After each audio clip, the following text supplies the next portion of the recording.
محمد علی engineer جیسے، مولانا اسحاق جیسے، بہت سارے ایسے اور بھی مولانا ہیں انٹیریئر سندھ میں جن کو اللہ نے ہدایت کا راستہ دکھلایا. اب تھوڑا بہت مومنین کہتے ہیں کہ مولانا یہ محمد علی انجینئر ہے، یہ دو چیزوں پہ اٹکا ہوا ہے. میں نے کہا وہ دو چیزیں بھی ہٹ جائیں تو پورا شیعہ بن جائے، اور اسی پہ رہنے دو بیچارے کو. پھر نہ یہ بھی مولانا طارق جمیل جس پہ 30 ایئرز 40 ایئرز انہوں نے محنت کی. دیکھیے ایک عالم کو بنانے میں بھی بڑی محنت لگتی ہے، پروٹوکول دینا پڑتا ہے، سپورٹ کرنی پڑتی ہے، پوری تبلیغی جماعت پہ ان کو لے جانا، ان کو اسٹیج پہ بٹھانا، سالانہ مراکز سے ان کو تقریر کروانا، اور انہوں نے ایک تقریر کر کے ان کی ساری محنت پہ پانی پھیر دیا. ایک تو مولا کو مولا کہہ دیا، دوسرا انہوں نے کہا کہ حسین کے غم میں رونا جائز ہے. دو چیزیں انہوں نے کہہ دی اور خود بھی رو رہے تھے. اور یقیناً جب انسان متقی ہو اور اس پہ بڑھاپا آ جاتا ہے وہ اپنی قبر کا سوچتا ہے، لوگوں کا نہیں سوچتا. اور یہی خوف خدا تھا جو ان کی زبان سے حق بیان، ورنہ کتابیں پڑھنے کہاں دیتے تھے، صحیح بخاری اٹھانے کہاں دیتے تھے. ایک کتاب ہے ریسرچ فرام سنی بکس، یہ ہم نے 2002 میں بہت بھاری کتاب ہے، تقریباً اس کے 2000 یا 1500 صفحے ہیں. پنڈی کے ایک بندے نے لکھی تھی کسی وہابی کے جواب میں، جب شیعوں کو کہا گیا تھا یہ کافر ہیں تو انہوں نے پھر رد اس میں جواب لکھی تھی. اس کا جواب آج تک نہیں آیا، اس پہ پابندی لگ گئی، پاکستان میں یہ کتاب نہیں چھپے گی. Research from sunny books, Urdu میں نام تھا تحقیقی دستاویز. اتنی خطرناک کتاب تھی کہ اگر کوئی اہل سنت پڑھ لے، میں نہیں سمجھتا وہ شیعہ نہیں ہوگا. ساری اہل سنت کی کتابوں کے ریفرنسز کہ کہاں کہاں رسول خدا کی توہین ہے، کہاں کہاں ازواج کی توہین ہے، عجیب عجیب وہاں سے نسخے کتابیں لکھی گئی تھی. پھر جب پابندی لگی تو ہم نے اس کو CD میں ڈال دیا. CD میں ڈالنے کے بعد 2002 2003 2004 میں ہم نے ہر جگہ اس کتاب کو پھیلا. الحمدللہ اس سے بہت سارے لوگ شیعہ ہوئے، ان کو پتہ ہی نہیں تھا کہ واقعا ہماری کتابوں میں. اب سلمان رشدی آپ اس کو گالی دیتے ہو، ڈنمارک کے لوگ ہیں رسول خدا کے کارٹون بناتے ہیں، آپ ان کو گالیاں دیتے ہو. آج تک کسی نے نہیں سوچا یہ چیزیں لاتے کہاں سے. یہ ساری چیزیں جو نبی پر الزامات یا توہین کے الزام لگاتے ساری کتابوں میں موجود ہے. آپ پہلے کتابوں کا صفایا کرو نا. لیکن نہیں، ہمارے لیے بخاری عزیز ہے، رسول خدا عزیز نہیں ہے. ہمیں مسلم کا احترام ہے، بخاری کا احترام ہے. ہم کلینی کافی اس میں بھی خود بہار الانوار میں کچھ ایسی روایات ہیں جن میں مولا علی کی توہین ہے. ہم یہ نہیں کہتے ہماری کتابوں میں نہیں ہے، موجود ہے. اور ہمارے یہاں سب سے پہلے جس نے یہ علم بلند کیا تھا وہ آیت اللہ طباطبائی صاحب تھے. یعنی ہمارے حوزے میں بھی اختلاف تھا کہ آپ کی کتابوں میں جو ایسی روایات ہیں جس میں توہین اہل بیت ہے ان کو نکالا جائے. پھر بہار الانوار کا بھی ایک آیت اللہ محسنی جو افغانستان کے تھے، مرحوم ہو گئے، انہوں نے بہار کا خلاصہ لکھا. وہ روایتیں انہوں نے نکال دی جو ضعیف تھیں یا جن میں خدشہ تھا اہل بیت کی توہین ہے، بہار کا خلاصہ بنایا. وہ بھی ابھی چھپ چکا ہے، ایران میں بھی اردو میں شاید نہیں چھپا. تو ہمارے یہاں بھی ایسی چیزیں تھیں، لوگوں نے صفایا کیا. اور سب سے بڑی بات کہ ہم نے آج تک نہیں کہا کہ ہماری کتابیں صحیح ہیں.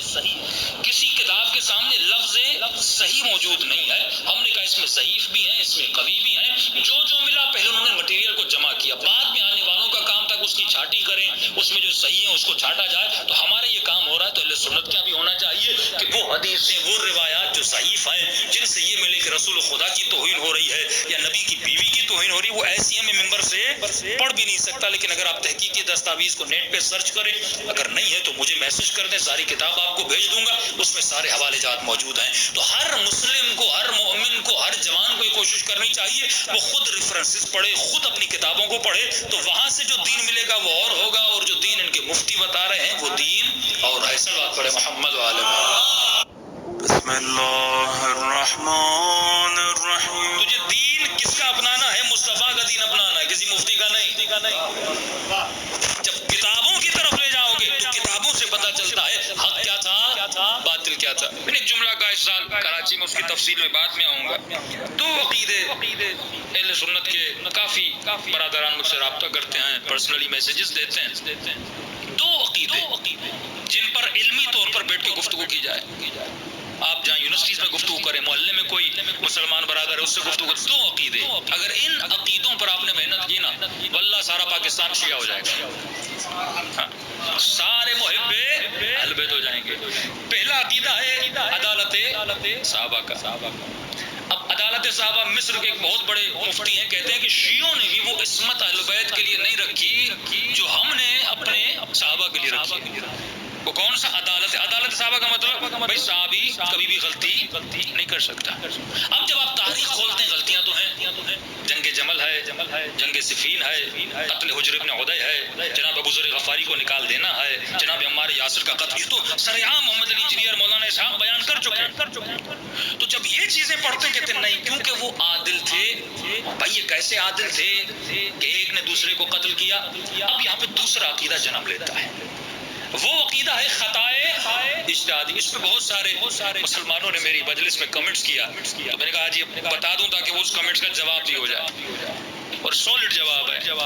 کہتے ہیں عادل تھے، اچھا پھر غلطی کیوں کی؟ کیونکہ وہ غلطی نہیں، وہ تھی خطا اجتہادی۔ کون سی خطا؟ اجتہادی۔ اچھا یہ جو خطا اجتہادی کا عقیدہ یہ شیعوں میں بھی ہے، تو ہم تو پھنس جاتے ہیں نا، کیونکہ ہمارے پاس بھی عقیدہ ہے، ان کے پاس بھی عقیدہ، یہ فقہی مسئلہ ہے خطا اجتہادی کا۔ وہ کیسے؟ مثال کے طور پہ جب کوئی مجتہد فتویٰ دے، سیستانی صاحب ہیں یا خامنئی صاحب ہیں یا جتنے مراجع فتویٰ دے، اب ایک مثال آپ کو آپ کے ذہنوں کو کھولنا چاہتا ہوں۔ مثال کے طور پہ ایک مجتہد نے فتویٰ یہ دیا کہ بھائی روزے کی حالت میں اگر سر کو پانی میں ڈالو گے تو روزہ باطل ہو جائے گا، اور غالباً آغا الکرانی نے شاید کہا ہے کہ روزہ باطل نہیں ہوتا۔ ایک مثال دے رہا ہوں آپ کو، بالفرض یہ نہیں کہ آپ سر پانی میں ڈال دو، مثال دے رہا ہوں کہ ایک مجتہد مثلاً کہے سر کے ڈالنے سے روزہ باطل ہوتا ہے، دوسرا مجتہد کہے کہ روزہ باطل نہیں ہوتا۔ اب حقیقت میں حکم دو تو نہیں ہے نا، حقیقت میں شریعت الہی میں حکم ایک ہے۔ اب وہ حکم کہاں ہے؟ وہ لوہے محفوظ میں ہے۔ اب وہ کون آ کر بتائے گا؟ جب امام زمانہ ظہور کریں گے تب آ کر ہمیں بتائیں گے کہ حقیقی شریعت کیا تھی، نماز ہاتھ کھول کے پڑھنی تھی، ہاتھ باندھ کے پڑھنی تھی۔ وہ لوہے محفوظ کا علم کس کے پاس ہے؟ ولی اللہ کے پاس ہے۔ وہ جب امام کا ظہور ہوگا، حضرت مہدی کا ظہور ہوگا، وہ شریعت خدا کو صحیح طریقے سے ہمارے سامنے، لیکن اب امام زمانہ نہیں ہے تو ہم کن کی طرف رجوع کرتے ہیں؟ مراجع کی طرف۔ اس لیے کہا گیا کہ ایک مرجع کی تقلید کرو، کیونکہ اگر دو کی کرو گے تو پھنس جاؤ گے، سر ڈالوں یا نہ ڈالوں۔ اس لیے خود کو اس مخمصے سے، اس پریشانی سے نکالنے کے لیے ایک کی تقلید کرو تاکہ تو اسی پہ عمل کرتا رہے۔ اب سوال یہ ہے کہ اس مجتہد نے جو حکم دیا، اس نے تو تحقیق کر کے دیا، اس نے تو اصولی مبنا پر حکم دیا، اس نے تو پوری ریسرچ کر کے احادیث کو چھان بین کر جو اسے سمجھ آیا، بالکل اسی ڈاکٹر کی طرح جو آپریشن کرتا ہے اور آپریشن کرنے کے بعد ایک غلطی کی وجہ سے ایک بچہ مر جاتا ہے، آپ کبھی ڈاکٹر کو نہیں کہتے یہ قاتل ہے، کیونکہ اس نے قتل کی نیت سے آپریشن نہیں کیا تھا۔ اس نے نیت یہ تھی کہ میں اس بچے کو بچاؤں گا، لیکن خطا ہو جاتی ہے، انسان کتنا بھی پڑھا لکھا ہو اس سے خطا ہو جاتی ہے۔ اس نے اگر شریعت کے مسائل میں تحقیق کی، ایک حکم دیا، اب اگر اس کا حکم لوہے محفوظ کے حکم سے الگ ہو تو گویا اس نے خطا کی ہے، اس کو کہتے ہیں خطائے اجتہادی۔ اس نے بڑی دیکھ بھال کر کے لیکن پھر بھی ایک حکم دیا، حکم خطا تھا لوہے محفوظ میں، ہمیں پتہ نہیں ہے، اس کی خطا پر بھی خدا اسے ایک اجر دیتا ہے، کیونکہ اس نے محنت کی ہے، کیونکہ اس نے جد و جہد کی ہے۔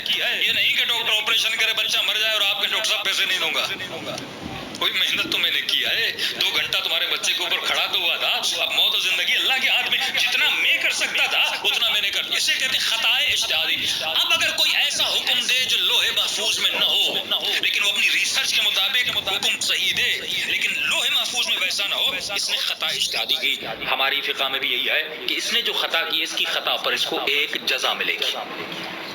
دوسری طرف دوسرا مجتہد ہے جس نے حکم دیا، وہ بھی تحقیق کر کے دیا، لیکن اس کا حکم وہی ہے جو لوہے محفوظ پر ہے، مطلب صحیح حکم ہے، اس کو اس کی محنت پر 2 جزائیں ملیں گی، اس کو 1 جزا، اس کو 2 جزا۔ اب یہ جو فلسفہ ہے اجتہاد میں، اصول میں، اسی فلسفے کو آتے ہیں اور لاگو کرتے ہیں اصحاب پر۔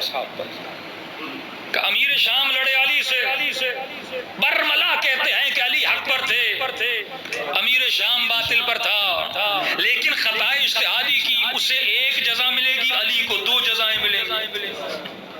مسئلہ ہی حل ہو گیا نا۔ عمار کو 2 جزائیں مل گئیں، جس نے مارا اس کو 1 جزا مل گئی، مرنے والا مارنے والا دونوں جنت میں چلے گئے۔ اب اس مسئلے کو آپ حل کیسے کریں گے؟ دیکھیے مولا نے آپ کو دی ہے عقل، اور فرمایا نحن ابناء الدلیل، علی کا ماننے والا دلیل والا ہوتا ہے۔ آپ کی کمر اتنی مضبوط ہے دلائل اہل بیت سے کہ کوئی آپ سے جیت نہیں سکتا، نہ علم کے میدان میں نہ جنگ کے میدان میں۔ آج دنیا کی بڑی سے بڑی طاقتوں سے اگر کوئی لڑ رہا ہے تو اس قوم کا نام شیعہ ہے۔ اسرائیل سے کون لڑ رہا ہے؟ شیعہ لڑ رہا ہے. آل سعود سے کون لڑ رہا ہے؟ شیعہ لڑ رہا ہے. ابو ظبی نے کیا کیا؟ ہاتھ ملا دیا. امریکہ سے کون ہاتھ ملا رہا ہے؟ آل سعود ملا رہی ہے. لیکن واحد قوم ہے جس کو درس حسین ابن علی نے دیا، جو حسین کی آئیڈیالوجی پہ چلا کہ کبھی بھی ظالم کا ساتھ نہیں دینا. یہی پیغام امام حسین تھا. اب آئیے اس مسئلے کو حل کیسے کریں. بھائی امیر شام نے خطا کی، وہ خطائے اجتہادی تھی. یہاں پر لفظ ہے اجتہاد. لفظ کیا ہے؟ اجتہاد. آپ اس جوان کو پہلے یہ کہیے، اس مفتی کو پہلے یہ کہیے، بھائی میں خطا اجتہادی کو ماننے کے لیے تیار ہوں، لیکن پہلے تو یہ ثابت تو کر کہ امیر شام مجتہد تھا.